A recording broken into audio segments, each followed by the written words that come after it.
in the fastest growing city in the world, Dubai, for race 1 of the UAE National Race Day Series.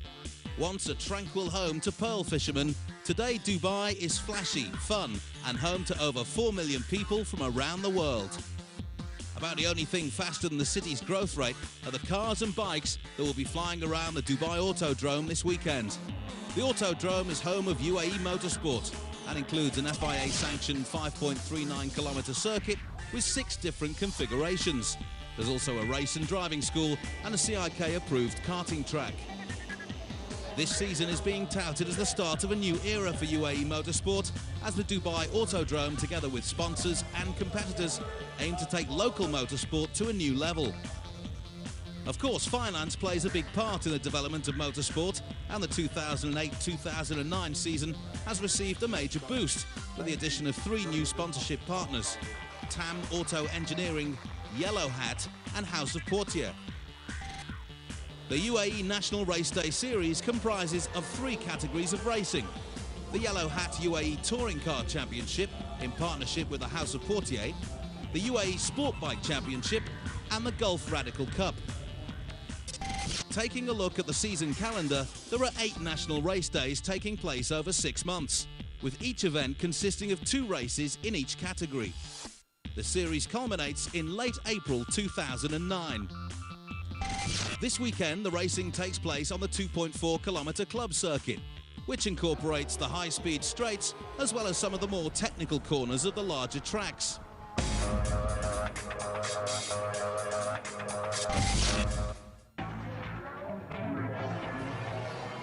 So, on to the racing. A record number of over 40 cars have registered to compete in the Yellow Hat UAE Touring Car Championship, which consists of 6 separate classes of racing, ranging from the supercharged Class 1 cars to your more regular 1600cc saloons. All the classes race side by side in each race, making for some interesting battles. Looking ahead to race 1, and the man to beat in the Class 1 of the Touring Car Championship will be the 2007-2008 champion, Karim Al-Azhari. Last year, obviously, it was a growing grid, so every weekend we had a new competitor popping up out of nowhere. Happy to see them there, of course. Got some good Nissans out there, some good Mitsubishi Evos. The Porsches are coming in as well now, so we've got some competition. One definite threat to Al-Azhari's title will come from Mohammed Al-Falassi. This is his 3rd year in the championship, and he undoubtedly has high aspirations of being on the top step of the podium this season. I think with 40 cars on the grid, it will be very exciting, very thrilling, because 40 cars on a track like this, and some of them who are experienced drivers, some of them who are new drivers, will show a big difference. So it was a packed starting grid for race 1 of the UAE Yellow Hat Touring Car Championship, with Dubai Autodrome pulling out all the stops to provide the glamour regularly associated with motorsport. Taking a quick look at the starting grid sees Kostas Papatonis in pole position, just ahead of hot favourite Karim Al-Azhari. 3rd is Al-Arishi, with Falassi 4th. Behind them, a host of drivers all capable of challenging for top step on the podium. So, tension high for the first race, and what better way to get the new season started than with the UAE national flag. Race 1 proved to be the battle everyone was hoping for, with Karim Al-Azhari, Mohammed Falassi, Kostas Papatonis and Raid Hassan all swapping positions several times throughout the race. Further down the field, there was plenty of action going on, with a tough battle raging in Class 5 between number 90, Abbas Alawi, and Arif Al-Marazi in the Toyota Levin. Meanwhile, in Class 4, number 57, Mohammed Al-Owais in the Honda Civic was edging out a lead over Zlato Mulabegovic in the Honda Integra.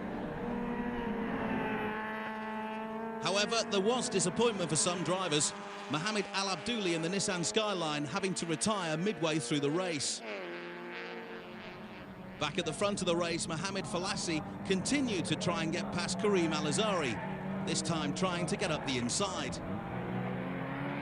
However, one Class 1 car not having such a good time was number 63, Henning Engel. Engel running too wide on this corner and allowing Mulabegovic in Class 4's Honda Integra through on the inside. Meanwhile, Karim Al-Azhari proved why he was last year's champion by holding off the challenge from Falassi Papatonis and Hassan, while threading his way through the back markers. And by the checkered flag, that's how the race finished. Confirmation of the results then, and Kareem Al-Azhari taking first place. Just behind him was Falassi, with Papatonis third, and Hassan having to settle for fourth place. Just over a second separated the top four drivers, proving just how competitive the race was. And plenty of excitement in the pits from sixth place Mohammed Al-Awais, who won his Class 4 category with a convincing drive in the Honda Civic. After the break, we'll be looking at race 2 of the Yellow Hat UAE Touring Car Championship, plus all the action from the Gulf Radical Cup and the UAE Sports Bike Championship. Don't go away.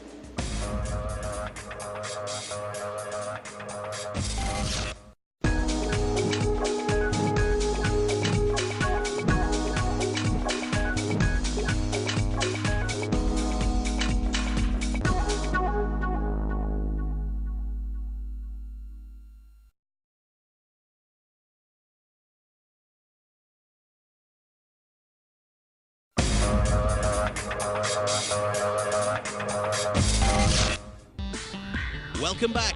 We're at the Dubai Autodrome for race day 1 of the 2008-2009 UAE National Race Day Series. And on to the second race, where Kareem Al-Azhari knew he had some tough competition on his hands, with just over a second separating the top 4 cars in the first race.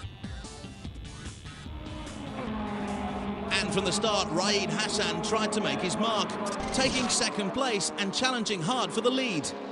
Just behind him, Mohamed Falassi and Costas Papatonis.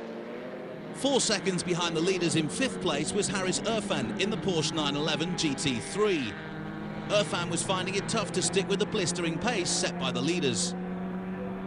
Meanwhile, Mohammed Al-Awais moved up a place in the Class 4 category, slipping past number 14, Alexandros Anivas in the Clio Cup car.